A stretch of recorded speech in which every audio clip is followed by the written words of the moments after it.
अनुपात विश्लेषण क्या होता है, हम इस चैप्टर में पढ़ेंगे। सबसे पहले बात कर रहे हैं अपन अनुपात विश्लेषण होता क्या है। तो अनुपात का मतलब होता है आपके पास दो संख्याओं के मध्य पारस्परिक संबंध को गणितीय रूप में व्यक्त करना क्या कहलाता है, आपका अनुपात कहलाता है। यह अनुपात दो संख्याओं के मध्य अंकों में व्यक्त करेगा आपकी संख्या को। क्या अनुपात क्या है? अनुपात की गणना में एक संख्या को दूसरी संख्या से क्या लगा देते हैं अपन, भाग लगा देते हैं, तो वो अनुपात में व्यक्त किया जाता है आपके पास। अनुपात में व्यक्त करने के जो तरीके हैं हमारे पास, उन तरीकों की बात करते हैं अपन कि हमारे पास अनुपातों को अपन तीन तरह से दिखाते हैं। पहला होता है हमारा शुद्ध अनुपात, प्योर रेशो। तो जब अपन किसी संख्या को डिवाइड करेंगे तो डिवाइड करके उसको इस रेशो में दिखाएंगे, जैसे 2:1 है आपका, 1:1 है, तो ये अनुपात का चिन्ह होता है हमारे पास, किसको इस अनुपात के रूप में दर्शाया जाता है।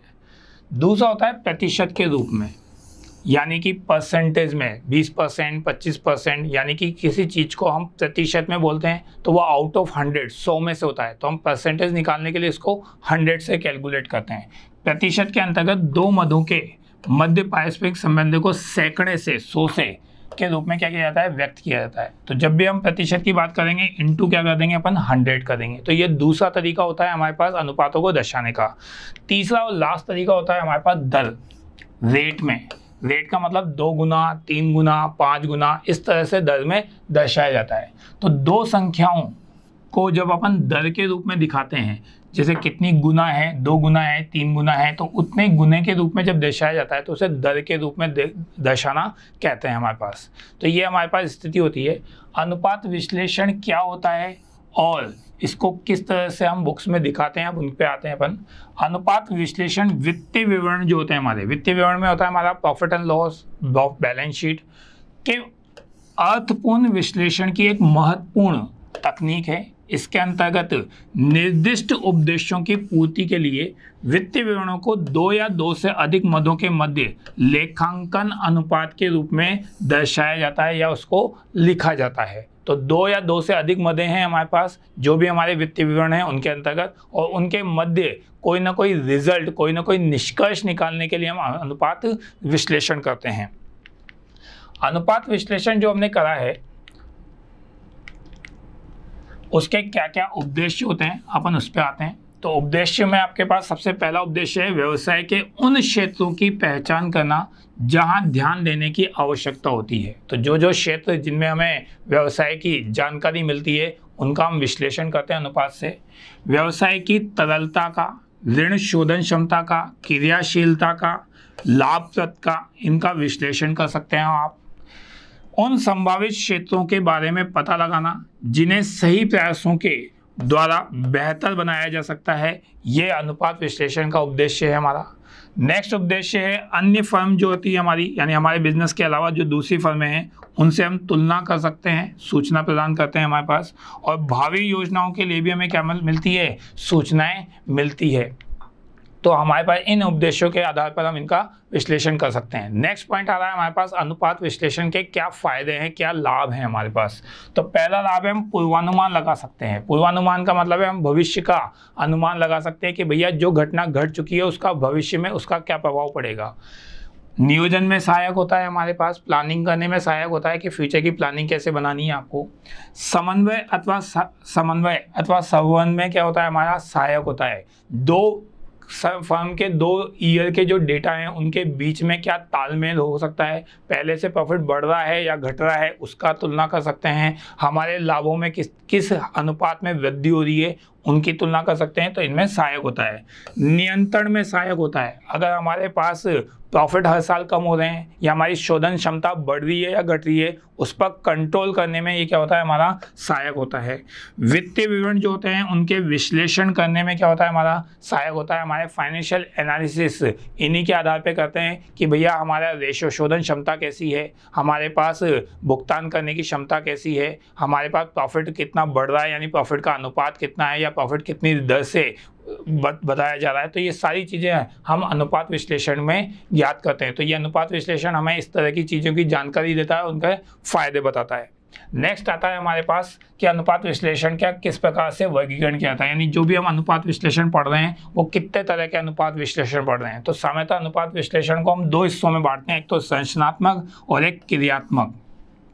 तो अनुपात विश्लेषणों का जो प्रयोग करेंगे अपन उसको दो तरह से यूज किया जाता है, एक तो संरचनात्मक वर्गीकरण के रूप में और एक दूसरा होता है आपका क्रियात्मक वर्गीकरण के रूप में। संरचनात्मक वर्गीकरण क्या होता है, देखो कि जो संरचनात्मक वर्गीकरण है उस वर्गीकरण में परंपरागत आधार को यूज किया जाता है। परंपरागत आधार का मतलब है कि हम वित्तीय विवरणों की यूज करते हैं, हमारे जो फाइनेंशियल स्टेटमेंट है हम उनका उपयोग करके रेशो को ज्ञात किया जाता है। तो फाइनेंशियल स्टेटमेंट में हमारे पास सबसे पहला आता है लाभ हानि विवरण, प्रॉफिट एंड लॉस स्टेटमेंट। तो प्रॉफिट एंड लॉस स्टेटमेंट की जिन चीज़ों का आप उपयोग करते हैं, यानी प्रॉफिट एंड लॉस में जो जो चीज़ें हमारे पास जो जो मदें दे रखी होती है उनका उपयोग करके जब अनुपात निकाला जाता है तो उसे हम कहते हैं लाभ हानि अनुपात का विश्लेषण करते हैं।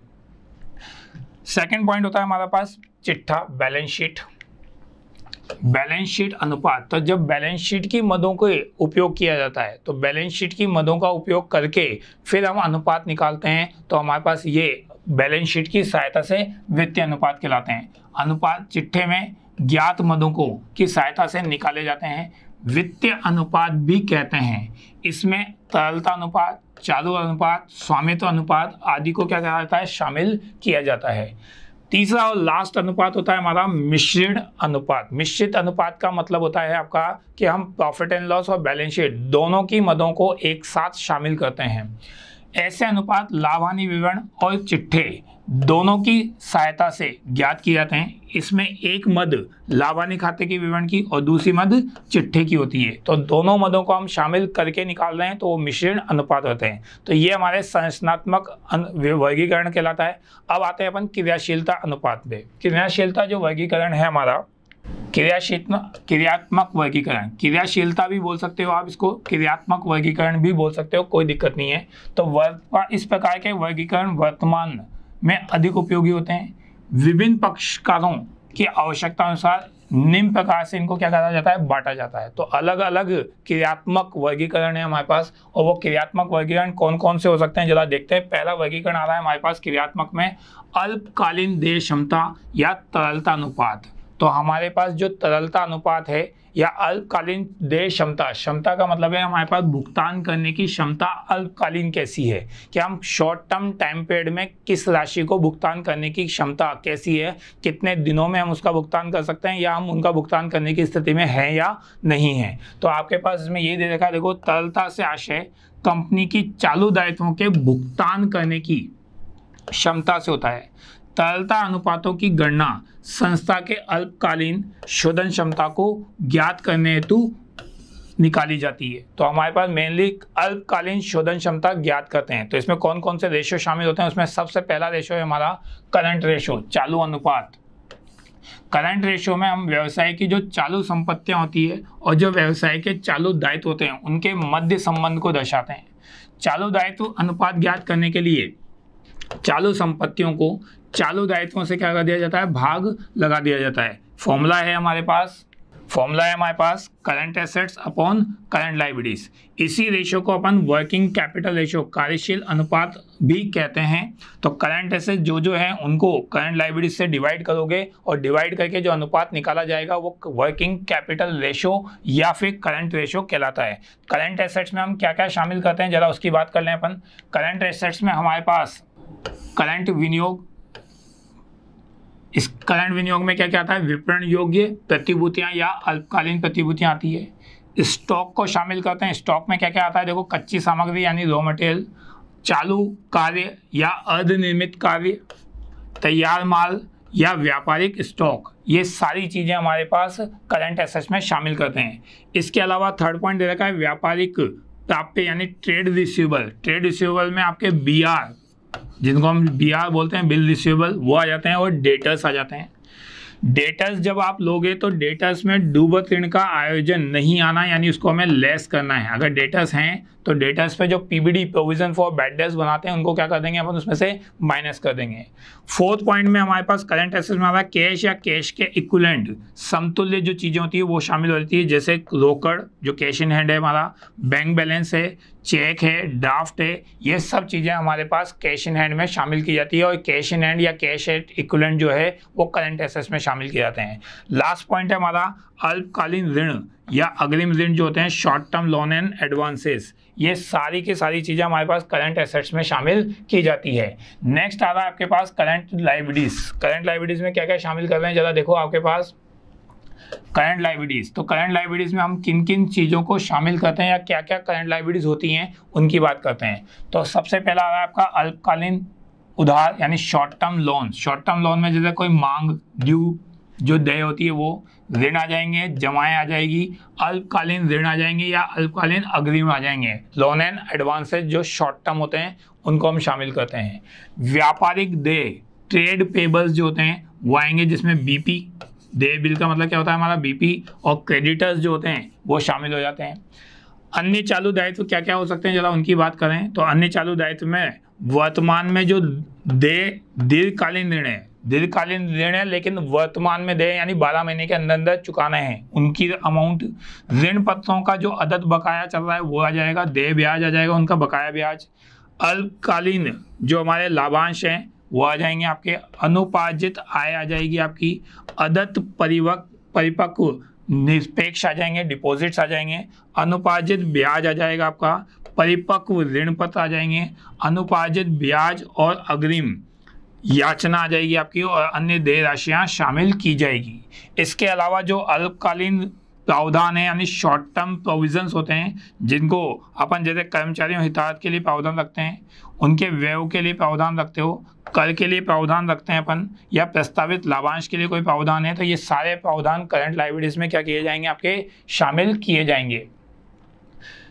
अब आते हैं अपन सेकंड अनुपात में, तरलता अनुपात। तो तरलता अनुपात में तरल जो अनुपात है, क्विक रेशियो जिसे हम बोलते हैं, उस क्विक रेशियो में क्या क्या शामिल करते हैं। क्विक रेशियो का एक और नाम है लिक्विड रेशियो। तो आपके पास क्विक रेशियो भी बोल सकते हो, लिक्विड रेशियो भी बोल सकते हो, एक नाम और है अल्प परीक्षण अनुपात, एसिड टेस्ट रेशियो। तो जो सवाल में नाम दे उस नाम का तीनों का मतलब एक ही है कि हमें तरल अनुपात निकालना है। तरल अनुपात का जो सूत्र होता है liquid assets upon current liabilities. Current liabilities वही है जो अभी अभी जस्ट अपन ने पढ़ी है, सारी करंट लायबिलिटीज वो की वही शामिल होती है। लेकिन लिक्विड एसेट्स में क्या शामिल करते हैं कि हमारे पास जो कंपनी की जो तरल संपत्तियां निकालनी है उसमें हमारी जो संपत्तियां शामिल की जाती है उसमें हम किन चीज़ों को छोड़ देते हैं कि हमारी सारी की सारी जो करंट एसेट्स है उसमें हम प्रीपेड एक्सपेंसेस को और स्टॉक को शामिल नहीं करते।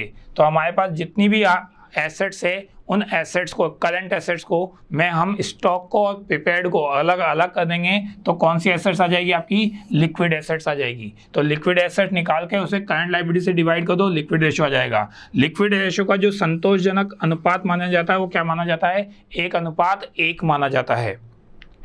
नेक्स्ट पॉइंट है आपके पास, अब हमारे पास दीर्घकालीन देय क्षमता अनुपात। अभी तो अपन अल्पकालीन शोधन क्षमता अनुपात पढ़ रहे थे, दीर्घकालीन देय क्षमता अनुपात क्या होते हैं उनकी बात करते हैं। यानी हमें जो भुगतान करने की अवधि लॉन्ग टर्म चाहिए। जी हाँ, अभी तो हम कह रहे थे 1 साल के अंदर अंदर हमारी शोधन क्षमता कैसी है, अब हम कह रहे हैं लॉन्ग टर्म शोधन क्षमता कैसी है कि अगर हम 5 साल 10 साल के लिए कोई लोन लेते हैं तो उसको चुकाने की स्थिति कैसी रहती है फर्म की। यह अनुपात दीर्घकालीन ऋणों और उन पर देय ब्याज के भुगतान करने के संबंध में संस्था की क्षमता को दर्शाता है आपका। तो ये जो दीर्घकालीन ऋण है, ये लॉन्ग टर्म लोन या लॉन्ग टर्म ऋण पर जो शोधन क्षमता है वो कैसी है उसको दर्शाता है हमारे पास।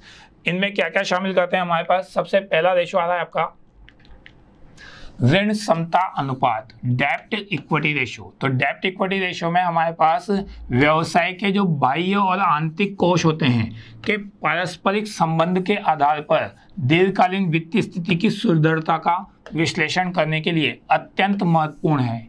यह अनुपात दीर्घकालीन ऋणों और अंशधारियों के कोषों के मध्य क्या बताता है, आपका संबंध प्रदर्शित करता है। तो इसीलिए हमारे पास फॉर्मूला भी वही बनता है, देखो लॉन्ग टर्म लोन, दीर्घकालीन जो ऋण होंगे वो, और ऋण आपके पास शेयर होल्डर फंड जो हमारे पास अंश पूंजी कोष है उनको दिखाता है। लॉन्ग टर्म फंड में क्या क्या शामिल करते हैं जरा वो पढ़ लेते हैं अपन। लॉन्ग टर्म लोन जब लेंगे अपन तो लॉन्ग टर्म लोन में डिवेंचर आएंगे, लॉन्ग टर्म पीरियड आएगा आपका लॉन्ग टर्म लोन का, और लॉन्ग टर्म पीरियड से रिलेटेड जो प्रोविजंस होंगे वो आएंगे आपके पास। शेयर होल्डर फंड को निकालने के हमारे पास दो तरीके हैं। पहला तरीका आपका इक्विटी शेयर कैपिटल, और इक्विटी शेयर कैपिटल में हम प्रेफरेंस शेयर कैपिटल को भी जोड़ेंगे, साथ में रिजर्व एंड सरप्लस को भी जोड़ेंगे। लेकिन अगर कोई फिक्टिशियस एसेट्स होगी तो वो माइनस हो जाएगी आपकी। एक तरीका तो ये है हमारा शेयर होल्डर फंड निकालने का। दूसरा शेयर होल्डर फंड निकालने का एक और तरीका है कि आपकी जो नॉन करंट एसेट्स या प्लस वर्किंग कैपिटल, दोनों को तो ऐड कर दें अपन, इन दोनों को ऐड करें, non current assets plus working capital दोनों को ऐड करें और उसमें से नॉन करंट लाइबिलिटीज को क्या कर दें, लेस कर दें, तब भी शेयर होल्डर फंड ज्ञात किया जा सकता है। ऋण समता अनुपात या डेप्ट इक्विटी रेशियो का जो आदर्श अनुपात माना जाता है वो 2:1 माना जाता है, यानी डेप्ट इक्विटी के 2:1 के रेशियो में रखे जा सकते हैं किसी भी कंपनी वाला।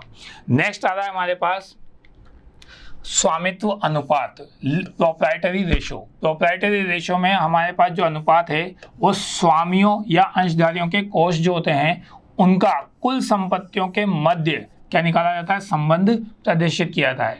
यह अनुपात यह दर्शाता है कि व्यवसाय की जो कुल संपत्तियां हैं उसका कितना भाग व्यवसाय के स्वामियों द्वारा प्रदान किया गया है। तो हमारे पास फॉर्मूला क्या बन रहा है, जरा देखो, इक्विटीज या share holder funds, share holder fund वही है जो अभी जस्ट अपन ने फॉर्मूला पढ़ा था वो का वही एप्लीकेबल हो जाएगा, और उसको किससे डिवाइड कर रहे हैं अपन, टोटल एसेट्स से। तो टोटल एसेट्स में क्या क्या शामिल करते हैं जरा वो देख लें। तो शेयर होल्डर का फॉर्मूला तो वो का वही है जो अभी वाला अपन ने पढ़ा था कि इक्विटी शेयर कैपिटल आएंगे, उसमें प्रेफरेंस शेयर्स कैपिटल आएगी आपकी, और रिजर्व एंड सरप्लस आएंगे। उसमें से अगर कोई फिक्टिशियस एसेट्स है तो फिक्टिशियस एसेट्स को क्या कर दिया जाएगा, घटा दिया जाएगा। दूसरा एक और फॉर्मूला है शेयर होल्डर फंड का कि फर्म की टोटल एसेट्स, और टोटल एसेट्स में से लॉन्ग टर्म लाइबिलिटीज या शॉर्ट टर्म जो लाइबिलिटीज या प्रोविजन है उनको क्या कर दिया जाएगा, घटा दिया जाएगा। तो शेयर होल्डर फंड निकालने के तरीके हैं, अगर सवाल में फर्स्ट इंफॉर्मेशन तो फर्स्ट से निकाल लो, सेकंड इंफॉर्मेशन है तो सेकंड से निकाल लें। इसके अलावा टोटल एसेट जो आ रही है उसमें हमारी फिक्स एसेट्स को अपन नॉन करंट एसेट्स भी बोलते हैं, वो आ जाएगी, और करंट एसेट्स आ जाएगी आपकी। तो इन दोनों का जो टोटल है वो आपकी टोटल एसेट्स को दर्शाता है। टोटल एसेट्स को जब हम शेयर होल्डर से डिवाइड करेंगे तो हमारा प्रोप्राइटर रेशियो निकल जाएगा। नेक्स्ट रेशियो पे आते हैं अपन, ऋण का कुल कोष अनुपात। तो ऋण का जो कुल कोष अनुपात है उसमें यानी टोटल डेब्ट को टोटल फंड से क्या कर रहे हैं अपन, संबंध निकाल रहे हैं। ऋण का कुल कोष अनुपात दीर्घकालीन ऋण एवं कुल कोषों के मध्य संबंध को प्रदर्शित करता है। तो कुल कोषों के संबंध को प्रदर्शित करने के लिए हमारे पास ये अनुपात की यूज करते हैं। इस अनुपात का फॉर्मूला होता है total long term loans, long term loan में वही लॉन्ग टर्म डेब्ट्स आ जाएंगे हमारे, plus share holder funds plus long term loans. तो इस फॉर्मूले को यूज करने के लिए हमें एक तो लॉन्ग टर्म लोन्स चाहिए। लॉन्ग टर्म लोन में अपन ने क्या क्या पढ़ा है, अभी हाल वही पढ़ा था, वो वही सारी चीजें शामिल होगी। शेयर होल्डर फंड में अभी हाल पढ़ा था वो की वही सारी चीजें शामिल होगी, और उस शेयर होल्डर फंड में क्या ऐड हो जाएगा, आपका लॉन्ग टर्म लोन ऐड हो जाएगा आपका। लॉन्ग टर्म लोन्स में आपके पास debentures, long term periods loans या लॉन्ग टर्म पीरियड प्रोविजंस, ये सब लॉन्ग टर्म लोन्स में शामिल करते हैं। टोटल फंड में क्या क्या शामिल कर रहे हैं, equity share capital and preference share capital and plus reserve and surplus minus fictitious assets. जो हमने पहले फॉर्मूला पढ़ा था वही फॉर्मूला हमारा यहाँ पे वापस से रिपीट हो रहा है। नेक्स्ट आ रहा है आपका कुल संपत्तियों का ऋण से अनुपात निकाल रहे हैं। तो कुल संपत्तियों का यानी जो हमारी टोटल एसेट्स है और जो हमारा डेब्ट्स हैं उनके बीच में जो संबंध दर्शाते हैं उस संबंध का रेशियो कहलाता है टोटल एसेट्स टू डेब्ट रेशियो। कुल संपत्तियों का ऋण अनुपात कुल संपत्तियों और दीर्घकालीन ऋणों के मध्य संबंध को प्रदर्शित करता है। यह अनुपात दर्शाता है कि कुल संपत्तियों का कितना भाग व्यवसाय के दीर्घकालीन ऋणों से प्राप्त किया गया है। यह अनुपात दीर्घकालीन ऋणदाताओं की सुरक्षा की सीमा को प्रदर्शित करता है। यह अनुपात जितना अधिक होगा दीर्घकालीन ऋणदाता उतने ही अधिक क्या होंगे, आपके सुरक्षित होंगे। तो इसका फॉर्मूला बन रहा है टोटल एसेट्स टू डेब्ट। तो टोटल एसेट्स ऊपर रखेंगे और डेब्ट नीचे रखेंगे। डेब्ट में हम कौन से डेब्ट शामिल कर रहे हैं, लॉन्ग टर्म डेब्ट शामिल कर रहे हैं। तो लॉन्ग टर्म डेब्ट शामिल कर रहे हैं अपने पास। लॉन्ग टर्म डेब्ट में अभी अभी अपन ने पढ़ा था long term provisions, long term डेब्ट में डिवेंचर आ जाते हैं, वो सारी आ जाएगी। टोटल एसेट्स में आपने अभी थोड़ी देर पढ़ा था कि नॉन करंट एसेट्स और करंट एसेट्स आ जाएगी। तो वही सारी चीजें वापस से है, इनका टोटल लगाना है, डिवाइड करना है और डिवाइड करके आपको रेशियो कैलकुलेट करना है। नेक्स्ट रेशियो आ रहे हैं हमारे पास ऋण सेवा या आवरण अनुपात, डेब्ट सर्विस और इंटरेस्ट कवरेज रेशियो। तो हमारे पास जो प्रॉफिट है उस प्रॉफिट का इंटरेस्ट के कितना गुना है वो संबंध जो दर्शा रहे हैं उसको अपन बोल रहे हैं इंटरेस्ट कवरेज रेशियो। ऋण सेवा अनुपात ऋणदाताओं की दृष्टि से अत्यंत महत्वपूर्ण है। जो परिचालन लाभ या ब्याज एवं कर से पूर्व के शुद्ध लाभ एवं दीर्घकालीन ऋणों पर देय ब्याज के मध्य संबंध को प्रदर्शित करता है। यह अनुपात जितना अधिक होगा संस्था की ब्याज के भुगतान करने की क्षमता उतनी ही अधिक होगी अथवा ऋणदाताओं को उतनी ही अधिक सुरक्षा क्या होगी आपको प्राप्त होगी। तो फॉर्मूला क्या बन रहा है देखो आपके पास, डेब्ट सर्विस रेशियो बोल दो या इंटरेस्ट कवरेज रेशियो बोल दो। तो हमारे पास ऑपरेटिंग प्रॉफिट चाहिए या फिर net profit before interest and tax चाहिए। तो net profit before interest and tax का मतलब है कि प्रॉफिट में से ना तो टैक्स घटाया हो ना ही इंटरेस्ट घटाया हो, तो उससे पहले का प्रॉफिट चाहिए और उसको डिवाइड किससे करोगे आप, इंटरेस्ट ऑन लॉन्ग टर्म डेब्ट से डिवाइड करोगे। तो जो हमारा इंटरेस्ट है वो इंटरेस्ट लॉन्ग टर्म डेब्ट पे यानी डिबेंचर्स पे या बैंक लोन पे जो लॉन्ग टर्म लोन है उन पर कितना इंटरेस्ट दे रहे हो उससे आपको इसको डिवाइड करना है। इनके फॉर्मूले पढ़ लेते हैं कि हमें कैसे कैलकुलेट करना है। तो हमारे पास जो ऑपरेटिंग प्रॉफिट निकालते हैं वो कैसे निकालते हैं, देखो नेट प्रॉफिट बिफोर टैक्स, उसमें हम ऐड करते हैं नॉन ऑपरेटिंग एक्सपेंसेस। ठीक है, नॉन ऑपरेटिंग एक्सपेंसेस ऐड करेंगे तो हमारा ऑपरेटिंग प्रॉफिट निकल जाएगा। एक तरीका तो ये है। दूसरा तरीका हमारे पास ये है कि ग्रॉस प्रॉफिट जो है उसमें हम नॉन ऑपरेटिंग इनकम्स को ऐड करते हैं और नॉन ऑपरेटिंग इनकम के साथ साथ ऑपरेटिंग इनकम को ऐड करते हैं, दोनों ऐड होगी और ऑपरेटिंग एक्सपेंसेस को क्या कर देंगे अपन इसमें से माइनस कर देंगे, तब भी हमारे पास ऑपरेटिंग प्रॉफिट निकल जाएगा। एक तरीका और है हमारे पास net profit before interest and tax निकालने के लिए कि ग्रॉस प्रॉफिट में हम अदर इनकम्स ऐड कर रहे हैं, इनडायरेक्ट एक्सपेंसेस लेस कर रहे हैं, जैसे इंटरेस्ट रिलेटेड या जो लॉन्ग टर्म लोन है वो लेस होंगे आपके, इंटरेस्ट ऑन डिवेंचर लेस होगा या अदर लॉन्ग टर्म लोन्स का इंटरेस्ट लेस होगा। तो ये लेस करने के बाद आपके पास net profit before interest and tax आ जाएगा। नॉन ऑपरेटिंग एक्सपेंसेस हम यहाँ पर ऐड करने की बात करते हैं, तो नॉन ऑपरेटिंग एक्सपेंसेस में क्या क्या आता है जरा वो देखो। Interest on long term loans में हम ऐड कर रहे हैं लॉन्ग टर्म लोन्स का, आपने अगर बेचा है कोई भी एसेट बेची है उसका जो लॉस या होगा तो ये लॉस भी क्या हो जाएगा आपका ऐड हो जाएगा। तो ये जो है ये नॉन ऑपरेटिंग एक्सपेंसेस कहलाते हैं। नॉन ऑपरेटिंग इनकम्स में क्या क्या आता है, अपन ने यहाँ पढ़ा था कि नॉन ऑपरेटिंग इनकम्स को अपन शामिल करते हैं। तो नॉन ऑपरेटिंग इनकम में क्या क्या आएगा आपका, इंटरेस्ट रिसीव्ड ऑन इन्वेस्टमेंट और profit on sales of fixed assets. तो आपके पास अगर ऑपरेटिंग इनकम्स या नॉन ऑपरेटिंग इनकम्स या नॉन ऑपरेटिंग एक्सपेंसेस ले रहे हैं तो उनमें क्या क्या शामिल कर रहे हैं उनके बारे में डिटेल दे रखी है आपके पास, ये याद होने चाहिए। नेक्स्ट पॉइंट दे रखा है हमारे पास 6 पॉइंट, स्थायी संपत्ति अनुपात। स्थायी संपत्ति अनुपात जो है आपके पास उसमें फिक्स्ड एसेट्स रेशियो आ रहा है, संस्था के दीर्घकालीन कोषों एवं स्थायी संपत्तियों के मध्य संबंध प्रदर्शित करने की वाला अनुपात स्थायी संपत्ति अनुपात कहलाता है।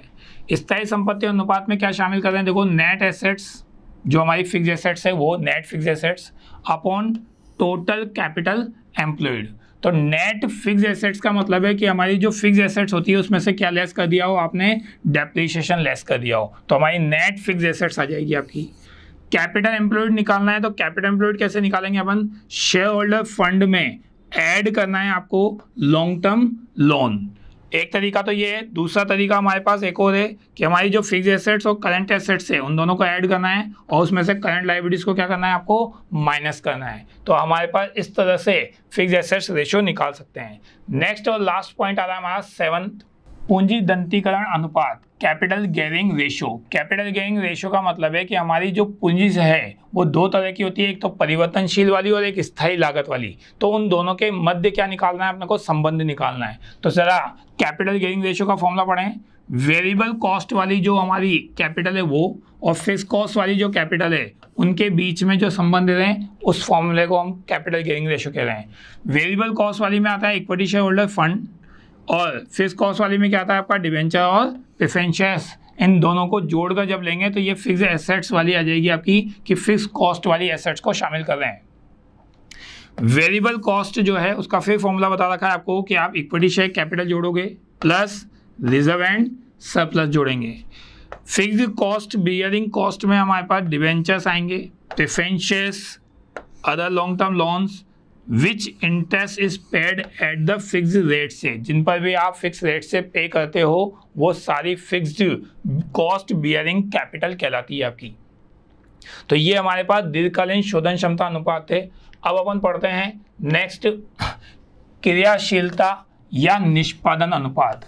व्यापार की एक्टिविटी को दर्शाने के लिए जो अनुपात दर्शाए जाते हैं वो क्रियाशीलता अनुपात कहलाते हैं। ये जितने भी क्रियाशीलता अनुपात है इनको जनरली हम टाइम्स में, गुना में दिखाते हैं, 2 गुना, 3 गुना, 10 टाइम, 20 टाइम्स, इस तरह से दिखाते हैं। तो सबसे पहला रेशो पे आते हैं अपन, स्टॉक टर्नओवर रेशो या स्टॉक आवर्त अनुपात। इसमें हमारे पास जो स्टॉक का संबंध है, यहाँ हमारे पास स्टॉक है उसका संबंध निकालते हैं हमारे पास कॉस्ट ऑफ रेवेन्यू से, कि हमारे पास जो कॉस्ट ऑफ रेवेन्यू या कॉस्ट ऑफ गुड्स सोल्ड है उससे रिलेशन कैलकुलेट किया जाता है। क्या फॉर्मूला बनता है देखो, cost of revenue from operation या फिर कॉस्ट ऑफ गुड्स सोल्ड, दोनों में से कोई सा भी वर्ड यूज कर सकते हो आप, upon average stock. Cost of goods sold कैसे निकालते हैं या ये कैसे निकालते हैं जरा उस पर आते हैं अपन। तो कॉस्ट ऑफ रेवेन्यू या कॉस्ट ऑफ गुड्स सोल्ड आपको अगर निकालना है तो उसका पहला फॉर्मूला हमारे पास दे रखा है opening stock, net purchase, net purchase का मतलब है परचेज में से परचेज रिटर्न घटा हुए आप, plus direct expenses. Direct expenses में अपन वेजेस शामिल कर रहे हैं, कैरीज शामिल कर रहे हैं, इनवर्ड शामिल कर रहे हैं, प्रोडक्शन एक्सपेंसेस शामिल कर रहे हैं, ये सब डायरेक्ट एक्सपेंसेस के पार्ट हैं। और क्या लेस कर रहे हैं अपन, क्लोजिंग स्टॉक। तो इन सबको ऐड लेस करेंगे तो cost of goods sold calculate हो जाएगा।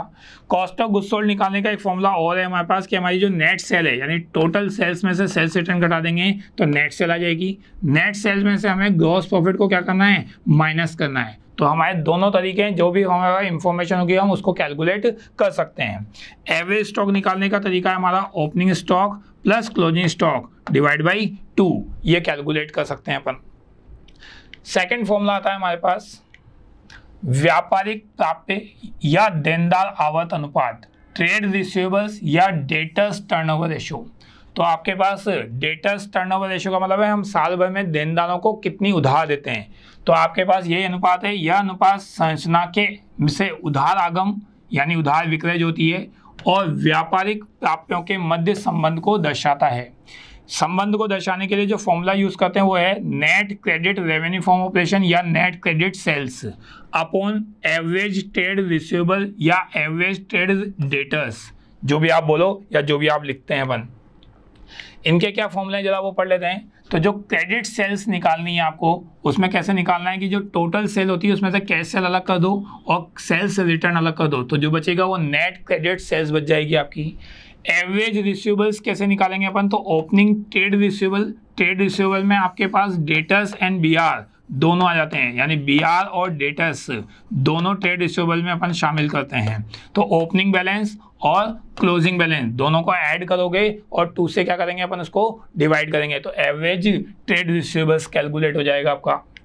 नेक्स्ट फॉर्मूले पे आते हैं अपन कि हमने जो डेटर्स को कलेक्शन उधार दिया है वो कितने दिन की दे रहे हैं। एवरेज कलेक्शन पीरियड जो निकाल रहे हैं उसका मतलब होता है कि देनदारों को उधार दी जाती है वो कितने दिनों की दी जाती है, कितने महीनों की दी जाती है या कितने सप्ताह की दी जाती है, यानी अवधि अपन दिनों, सप्ताह या महीनों में कैलकुलेट कर सकते हैं। तो कैसे निकालते हैं जरा देखो, 360 या 365 दिन, जनरली 365 तो होते ही हैं लेकिन कुछ कुछ बुक्स में 360 को बेस मानकर कैलकुलेट किया जाता है। तो 360 या 365 दिन अपॉन डेटर्स टर्नओवर रेशियो से डिवाइड कर दो तो आपके पास एवरेज कलेक्शन पीरियड कैलकुलेट हो जाएगा। तो ये तो जो फॉर्मूला आंसर निकलेगा वो डेज में निकाल के देगा। अगर आपको मंथ में निकालना है तो यहाँ मंथ रख देंगे, एक साल में 12 महीने होते हैं, 12 से डिवाइड कर दो आप डेटर टर्नओवर रेशियो को, तो जो आंसर आएगा वो आपके पास मंथ में आ जाएगा कि कितने महीने में हम डेटर्स को उधार प्रोवाइड करवाते हैं।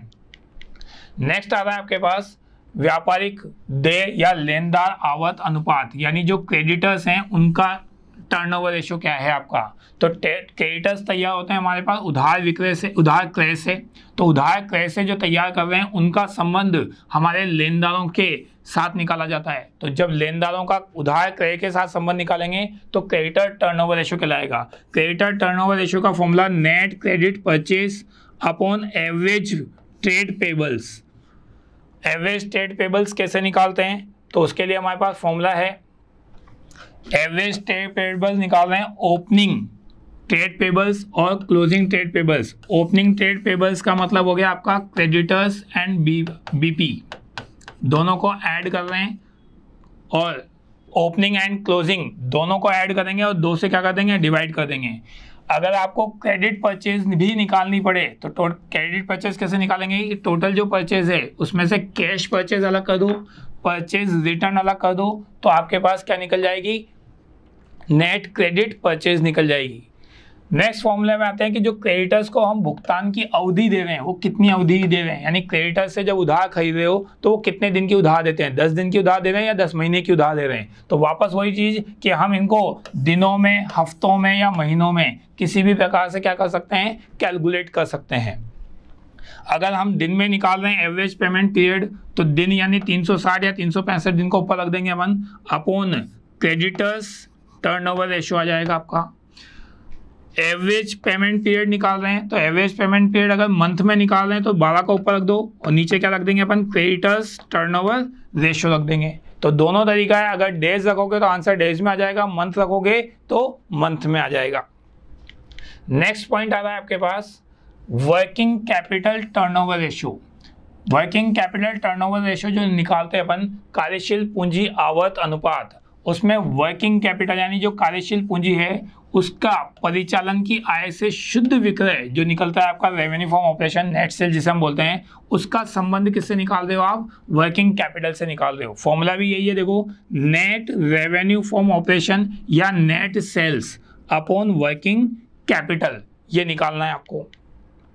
वर्किंग कैपिटल में क्या क्या शामिल करते हैं जरा उसको पढ़ लेते हैं। तो वर्किंग कैपिटल में हम जो शामिल कर रहे हैं, वर्किंग कैपिटल में हम जो शामिल करते हैं वो क्या करते हैं, करंट एसेट्स में से करंट लायबिलिटीज को क्या कर देते हैं, लेस कर देते हैं, तो वर्किंग कैपिटल निकल जाती है।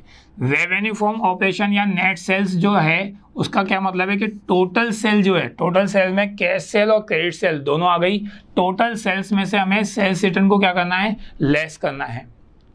तो ये दोनों तरीके हैं जिनसे हम इन दोनों की वैल्यू को कैलकुलेट कर सकते हैं।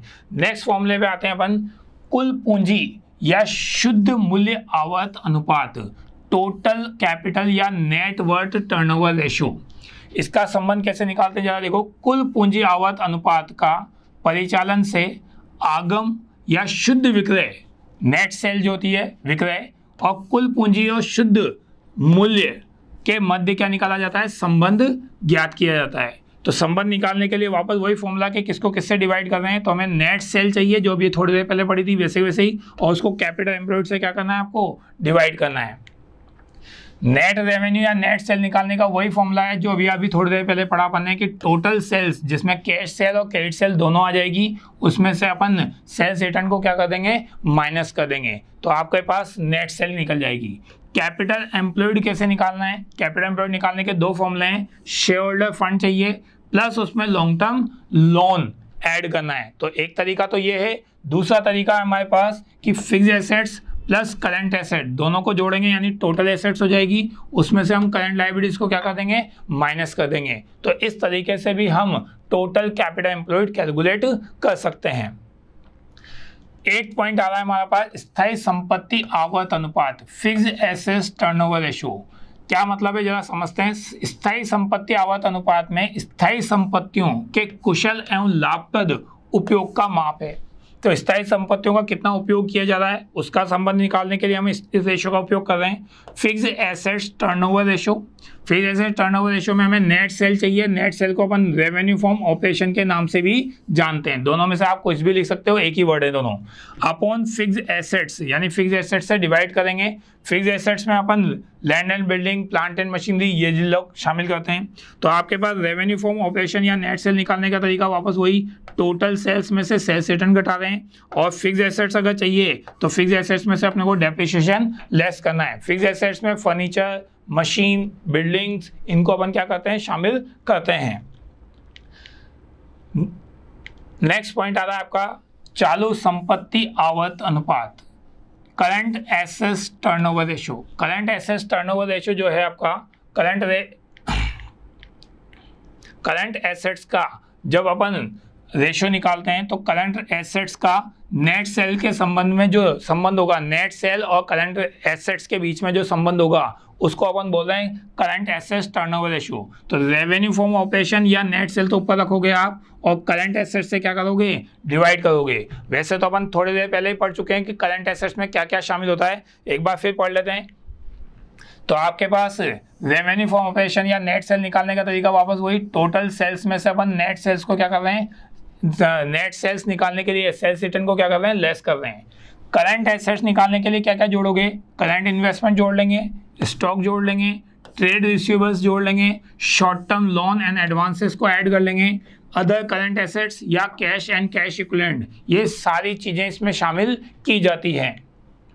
तो इससे हमारे पास करंट एसेट्स कैलकुलेट हो जाएगी। तो ये हमारे पास जितने भी थे ये दीर्घकालीन अनुपात थे।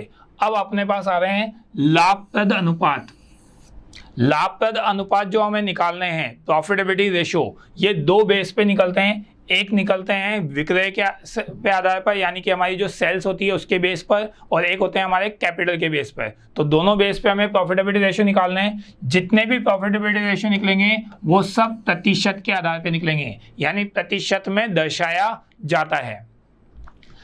कैसे दर्शाना जरा देखो। सबसे पहले अपन बात कर रहे हैं परिचालन से आय पर आधारित लाभप्रद अनुपात, profitability ratio base on revenue from operation. तो रेवेन्यू फ्रॉम ऑपरेशन का मतलब है सेल्स के बेस पर निकाल रहे हैं अपन। लाभ की दृष्टि से यह महत्वपूर्ण है कि संस्था के परिचालन से आय की प्रत्येक इकाई पर उचित लाभ कमाया जाए। इसलिए परिचालन से आय के संदर्भ में लाभदायता के माप की गणना निम्न अनुपातों के द्वारा की जाती है। तो कौन कौन से अनुपात हैं, हम उनकी बात कर रहे हैं।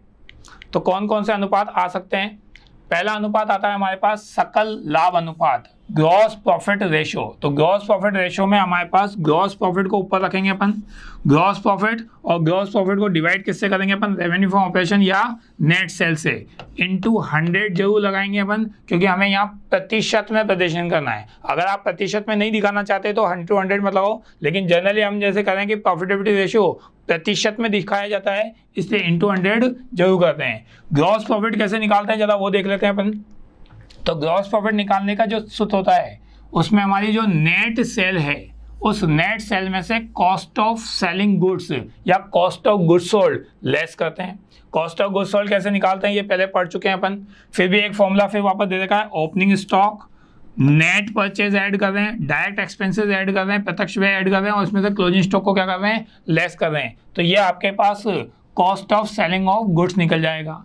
रेवेन्यू फ्रॉम ऑपरेशन कैसे निकाल रहे हैं कि टोटल सेल में वापस वही कैश सेल और आपकी क्रेडिट सेल दोनों इंक्लूड हो जाएगी, उसमें से हम सेल्स रिटर्न को क्या कर देंगे, लेस कर देंगे।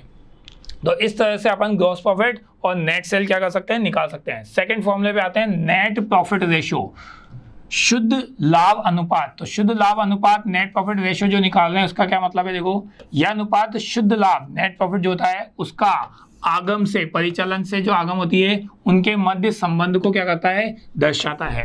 तो इसका फॉर्मूला हमारे पास नेट प्रॉफिट रेशियो का कि नेट प्रॉफिट को ऊपर रखेंगे और नेट सेल को नीचे रखेंगे, इनटू क्या कर देंगे अपन, 100 लगा देंगे। नेट प्रॉफिट निकालने का तरीका, revenue from operation minus cost of revenue from operation, उसमें से हम माइनस करेंगे इनडायरेक्ट ऑपरेटिंग एक्सपेंसेस, और उसमें से अपन माइनस करेंगे नॉन ऑपरेटिंग एक्सपेंसेस, और ऐड करेंगे अपन नॉन ऑपरेटिंग इनकम्स। तो इस तरह से हमारे पास क्या कैलकुलेट हो जाएगा, नेट प्रॉफिट कैलकुलेट हो जाएगा। नेट प्रॉफिट के अलावा नेट सेल भी चाहिए हमें। नेट सेल निकालने का वापस वही फॉर्मूला, टोटल एसेट्स में से अपन सेल्स रिटर्न को क्या कर रहे हैं, माइनस कर रहे हैं। तो इस तरह से अपन नेट सेल कैलकुलेट कर सकते हैं।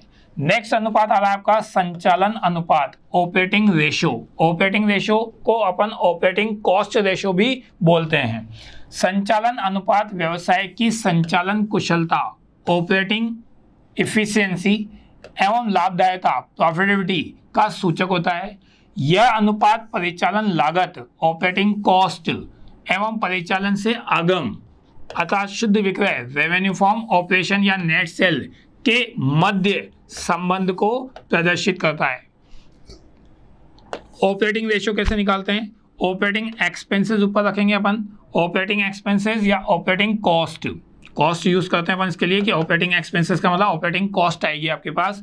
ऑपरेटिंग कॉस्ट को operating form revenue form operation या नेट सेल से क्या करोगे आप, डिवाइड करोगे, इनटू क्या करना है आपको, 100 करना है। तो ऑपरेटिंग रेशियो का जो फॉर्मूला यूज कर रहे हो आप, ऑपरेटिंग रेशियो का अपन ऑपरेटिंग कॉस्ट और ऑपरेटिंग कॉस्ट को नेट सेल से क्या कर रहे हैं अपन, डिवाइड कर रहे हैं। तो आपके पास कैलकुलेट हो जाएगा। ऑपरेटिंग रेशियो कैसे कैलकुलेट कर रहे हैं, ऑपरेटिंग रेशियो निकालने के लिए ऑपरेटिंग कॉस्ट ऊपर रखेंगे अपन, ऑपरेटिंग कॉस्ट को डिवाइड करेंगे अपन रेवेन्यू फॉर्म ऑपरेशन या नेट सेल इनटू 100 से। ऑपरेटिंग कॉस्ट कैसे निकालते हैं जरा वो देख लेते हैं। ऑपरेटिंग कॉस्ट निकालने के लिए cost of revenue form operation चाहिए आपको, उसमें हम ऑपरेटिंग एक्सपेंसेस को क्या करते हैं, ऐड करते हैं। नेट सेल कैसे निकालते हैं कि नेट सेल में टोटल सेल्स में सेल्स रिटर्न को क्या कर देते हैं, माइनस कर देते हैं। हमारे पास जो ऑपरेटिंग एक्सपेंसेस हम यहाँ ले रहे हैं उसमें क्या क्या शामिल करते हैं, तो जितने भी एडमिनिस्ट्रेशन एक्सपेंसेस वो शामिल होंगे और जितने भी सेलिंग एंड डिस्ट्रीब्यूशन एक्सपेंसेस है वो शामिल होंगे। इन दोनों को शामिल करेंगे तो ऑपरेटिंग एक्सपेंसेस निकल जाएगा। ऑपरेटिंग एक्सपेंसेस में और थोड़ा डिटेल से बात करें तो ये इस नाम से भी दे सकता है कि employ benefit expenses plus depreciation plus amortisation expenses and operating expenses जो अदर एक्सपेंसेस हैं। तो इस तरह से भी ऑपरेटिंग एक्सपेंसेस कैलकुलेट किए जा सकते हैं। Cost of revenue form operation हम वैसे तो निकाल गए, अभी सीखा था, वापस यहाँ पे फॉर्मूला रिपीट कर लेते हैं। कॉस्ट ऑफ गुड्स सोल्ड में क्या क्या आ रहा है देखो, ओपनिंग स्टॉक, नेट परचेज यानी परचेज में से परचेज रिटर्न घटाएंगे, प्लस डायरेक्ट एक्सपेंसेस, और डायरेक्ट एक्सपेंसेस में जो जो खर्चे होते हैं वो शामिल हो जाएंगे, माइनस क्लोजिंग स्टॉक। इस तरह से अपन ऑपरेटिंग एक्सपेंसेस में कॉस्ट ऑफ गुड्स सोल्ड को कैलकुलेट कर सकते हैं। नेक्स्ट वाला है आपका परिचालन लाभ अनुपात। परिचालन लाभ अनुपात ऑपरेटिंग प्रॉफिट रेशियो। तो ऑपरेटिंग प्रॉफिट रेशियो जो है आपका परिचालन लाभ का अनुपात व्यवसाय की शुद्ध लाभदायिता का सूचक होता है। यह अनुपात संचालन या परिचालन लाभ ऑपरेटिंग प्रॉफिट एवं परिचालन से आगम शुद्ध विक्रय रेवेन्यू फॉर्म ऑपरेशन या नेट सेल के मध्य संबंध को प्रदर्शित करता है। ऑपरेटिंग प्रॉफिट रेशियो का फॉर्मूला ऊपर अपन ऑपरेटिंग प्रॉफिट रखेंगे और नीचे नेट सेल से क्या करेंगे, डिवाइड करेंगे इनटू 100, ये कैलकुलेट करना है। ऑपरेटिंग प्रॉफिट निकालने का एक तरीका और भी होता है कि 100 में से ऑपरेटिंग रेशियो लेस कर देते हैं तो भी हमारा ऑपरेटिंग प्रॉफिट रेशियो कैलकुलेट हो जाता है। ऑपरेटिंग प्रॉफिट में हमारे पास क्या क्या चीज़ें निकालनी है, देखो ऑपरेटिंग प्रॉफिट निकालना पड़ेगा। एक सीधा सीधा तरीका कि जो ऑपरेटिंग ग्रॉस प्रॉफिट है उस ग्रॉस प्रॉफिट में से अपन ऑपरेटिंग कॉस्ट को क्या कर देंगे, लेस कर देंगे। तो ये लेस करके अपन ऑपरेटिंग प्रॉफिट निकाल सकते हैं। नेट सेल निकालने का फॉर्मूला वापस वही है, टोटल सेल्स में से हमें सेल्स रिटर्न घटाना है, वो निकल जाएगा। ऑपरेटिंग कॉस्ट जो है वो कैसे निकालते हैं उसके बारे में, cost of revenue form operation plus operating expenses. अभी लास्ट फॉर्मूले में हम पढ़ चुके हैं कि ऑपरेटिंग एक्सपेंसेस में क्या क्या शामिल होते हैं, वो सारे एक्सपेंसेस ऑपरेटिंग कॉस्ट में ऐड करेंगे तो ऑपरेटिंग कॉस्ट निकल जाएगी आपके पास। ऑपरेटिंग कॉस्ट निकाल रहे हैं अपन, तो ऑपरेटिंग कॉस्ट कैसे निकाल रहे हैं, cost of revenue form operation plus operating expenses. तो ऑपरेटिंग एक्सपेंसेस में वो जो लास्ट फॉर्मूले में हमने पढ़े थे एक्सपेंसेस वो सारे ऐड हो जाएंगे। ऑपरेटिंग एक्सपेंसेस में cost of revenue form operation को ऐड करेंगे तब जाके क्या आ जाएगा, आपका ऑपरेटिंग कॉस्ट कैलकुलेट हो जाएगी। नेक्स्ट आता है आपके पास व्यय अनुपात, एक्सपेंसेस रेशियो। बिजनेस में जितने भी प्रकार के एक्सपेंसेस हैं हर एक्सपेंसेस का एक पर्टिकुलर रेशियो कैलकुलेट किया जाता है। अभी पढ़ते हैं कौन कौन से एक्सपेंसेस होते हैं। देखो फॉर्मूला भी यही है, पर्टिकुलर एक्सपेंसेस, जो भी पर्टिकुलर एक्सपेंसेस जैसे सैलरी है, सेलिंग एंड डिस्ट्रीब्यूशन एक्सपेंसेस है, एडमिनिस्ट्रेशन एक्सपेंस है, हर एक एक्सपेंसेस का जो इसका भी आपको निकालना है उस एक्सपेंसेस को ऊपर रखेंगे और उसको रेवेन्यू फॉर्म ऑपरेशन या नेट सेल से क्या कर देंगे, डिवाइड कर देंगे इनटू 100 कर देंगे तो हमारा एक्सपेंसेस रेशियो आ जाएंगे। एक्सपेंसेस में क्या क्या शामिल करते हैं जरा वो देख लें। तो एक्सपेंसेस में हमारे पास एडमिनिस्ट्रेशन एक्सपेंसेस आ सकते हैं, एक्सपेंसेस में हम ऑफिस एक्सपेंसेस ले सकते हैं, एक्सपेंसेस में हम वित्तीय अनुपात व्यय या फाइनेंशियल एक्सपेंसेस ले सकते हैं, विक्रय एवं वितरण व्यय सेलिंग एंड डिस्ट्रीब्यूशन एक्सपेंसेस ले सकते हैं, या फिर गैर संचालन व्यय नॉन ऑपरेटिंग एक्सपेंसेस ले सकते हैं। तो जो एक्सपेंसेस आपको चाहिए उस एक्सपेंसेस का आप वहाँ पे यूज कर सकते हो या सवाल में इंफॉर्मेशन में जो दे रखा है हम उसका यूज कर सकते हैं। शुद्ध विक्रय नेट सेल निकालने का वापस तरीका, टोटल सेल्स में से सेल्स रिटर्न को क्या कर देंगे अपन, माइनस कर देंगे। तो सेल्स रिटर्न माइनस करके हमारी नेट सेल कैलकुलेट हो जाएगी। ये जितने भी रेशो हमने पढ़े ये सारे आपके पास विक्रय पर आधारित रेशो थे। अब अपन पढ़ रहे हैं, अभी तक जो रेशो पढ़े अपन ने वो विक्रय पर आधारित पढ़े। अब प्रॉफिटेबिलिटी रेशो पढ़ रहे हैं जो पूंजी पर आधारित होते हैं हमारे पास। Profitability ratio based on capital या एसेट्स पर जो बेस हैं उनके आधार पर। लाभदायकता की माप के लिए यह आवश्यक है कि लाभ की तुलना स्वामियों एवं लेनदारों द्वारा लगाई गई पूंजी से की जाती है। तो हमारे पास यहाँ पर पूंजी से संबंध निकाल रहे हैं। कौन कौन से रेशो यूज करते हैं जरा उनकी बात करते हैं। तो पहला आ रहा है आपका रिटर्न ऑन कैपिटल एम्प्लॉयड या इन्वेस्टमेंट, विनियोजित पूंजी या विनियोगों पर प्रत्यय। विनियोजित पूंजी पर प्रत्यय का आशय व्यावसायिक संस्था में विनियोजित पूंजी के शुद्ध लाभ की दर से ज्ञात करना होता है। क्या फॉर्मूला यूज कर रहे हैं, देखो, रिटर्न ऑन कैपिटल एम्प्लॉयड या return on investment. Net profit चाहिए हमें, लेकिन net profit before interest and tax and dividend चाहिए। अपॉन कैपिटल एम्प्लॉयड से उसको क्या करेंगे अपन, डिवाइड करेंगे। तो इंटू 100% निकालने के लिए profit before interest and tax and dividend कैसे निकालोगे आप, कि जो नेट प्रॉफिट है उसमें इंटरेस्ट एंड टैक्स को क्या कर देंगे अपन, ऐड कर देंगे। तो net profit before interest and tax निकल जाएगा। कैपिटल इन्वेस्टमेंट या कैपिटल एम्प्लॉयड कैसे निकालेंगे, कि शेयर होल्डर फंड जो है उसमें हम लॉन्ग टर्म लाइबिलिटीज जो भी है वो क्या कर देंगे, आप ऐड कर देंगे। तो आपके पास कैपिटल एम्प्लॉयड कैलकुलेट हो जाएगा। सेकेंड फॉर्मूले पे आते हैं अपन। सेकेंड फॉर्मूला है हमारा समता अंश पूंजी पर प्रत्यय, return on equity share capital. Return on equity share capital में समता अंश पूंजी पर प्रत्यय अंशधारियों के लिए उपलब्ध लाभों और समता अंश पूंजी के मध्य संबंध को दर में दर्शाया जाता है।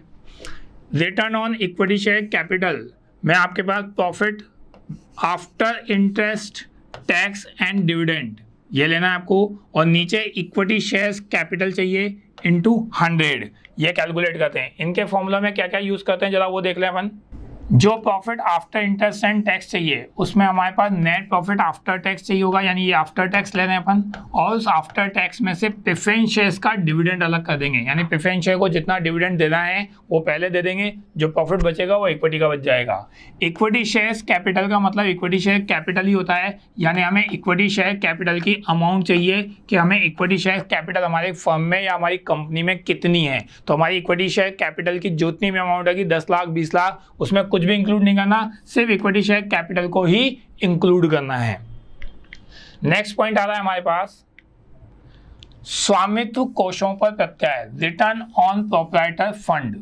स्वामित्व कोषों पर प्रत्यय अंशधारियों के लिए उपलब्ध लाभों एवं उनके द्वारा विनियोजित कोषों के मध्य संबंध की दर को प्रकट करता है। तो हमारे पास प्रोप्राइटर रेशियो जो है, प्रोप्राइटर फंड है, उसका रिटर्न से क्या संबंध है वो निकाल रहे हैं अपन।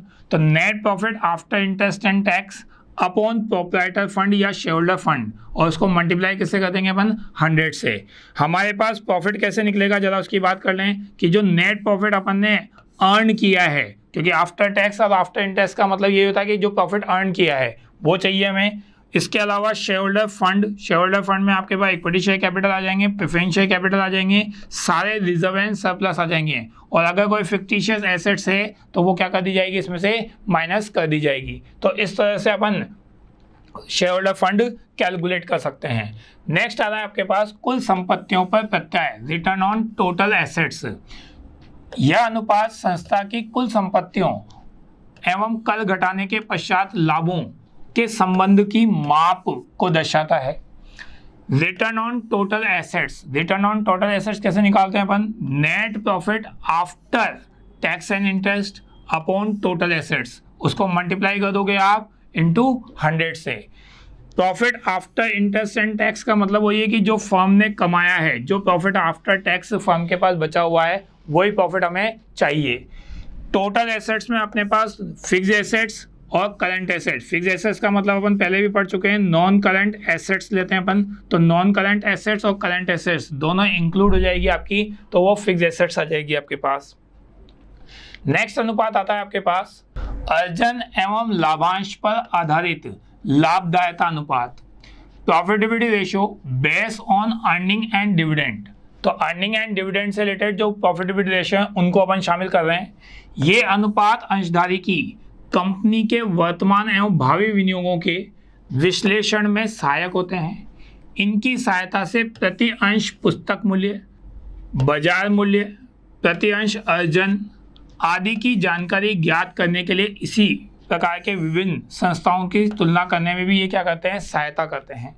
तो कौन कौन से रेशो आ रहे हैं देखो इसमें, प्रति अंश आय, प्रति अंश आय अर्निंग पर शेयर्स, यानी कंपनी एक शेयर पर कितना प्रॉफिट कमा रही है वो देख रहे हैं। तो यह अनुपात समता अंशधारियों की प्रति अंश आय का सूचक है।